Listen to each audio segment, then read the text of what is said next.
C'est parti. Ismaël, bonjour. Bonjour. Est-ce que tu peux te présenter rapidement? Alors, je m'appelle Ismaël, j'ai 21 ans. J'ai fait un bac STMG, option gestion finance.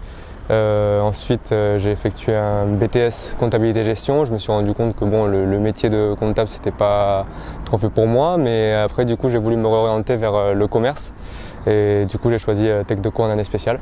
Alors, quels ont été tes critères de choix pour choisir Tech Deco et l'année spéciale, c'est-à-dire le DUT en un an pour les gens qui ont un bac plus 2? Alors, tout d'abord, c'est le gain de temps. Du coup, on peut avoir un DUT en un an. C'est quelque chose de révolutionnaire, j'aimerais dire. Puis après, ça allait m'aider pour mon parcours futur. Je voulais me réorienter vers le commerce et voilà, pour accéder à des études supérieures dans le commerce, il faut avoir un minimum bac plus 2 en commerce. Et voilà, c'est pour ça que je me suis orienté vers le DUT en année spéciale, Tech Deco. Alors le DUT en un an, ça peut laisser entendre qu'il y a beaucoup de travail, que c'est quand même très concentré. Comment tu as vécu cette année? Non, ça s'est globalement très bien passé.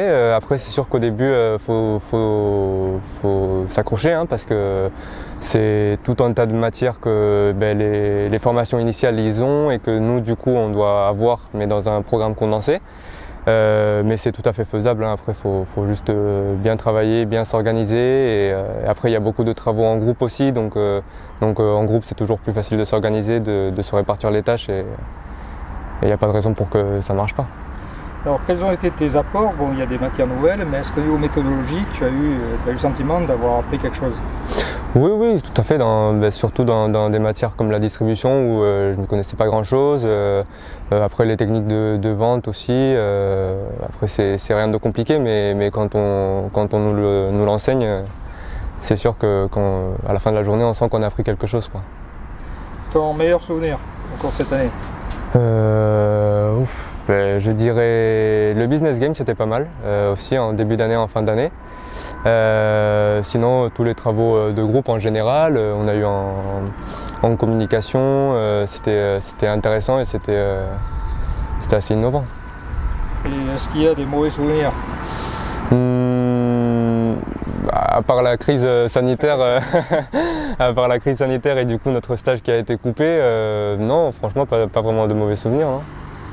De mémoire, ça a été une épreuve? Oui, ça a été. Après, nous, vu que notre stage il a été coupé, on a dû faire un rapport de stage, entre guillemets. Mais pareil, c'était dans les 50 pages et oui, ça a été, oui. Oui.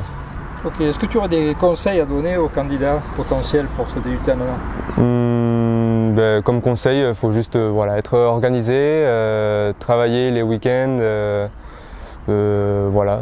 Bien s'entourer, travailler avec des gens avec qui on s'entend bien, mais avec des gens aussi qui travaillent et avec qui on fait une bonne équipe. Et voilà, à peu près tout. Tu leur conseilles aux gens qui sont entre deux, tu leur conseilles de candidater? Oui, tout à fait. C'est vraiment très, très instructif. Quels sont tes projets pour les en cours, les suivantes? Du coup, après, mon but c'était la licence pro MPCI, Management des projets commerciaux à l'international, donc commerce international. Et voilà, mais du coup j'ai réussi. Ok, Ismaël, merci. Merci, à bientôt.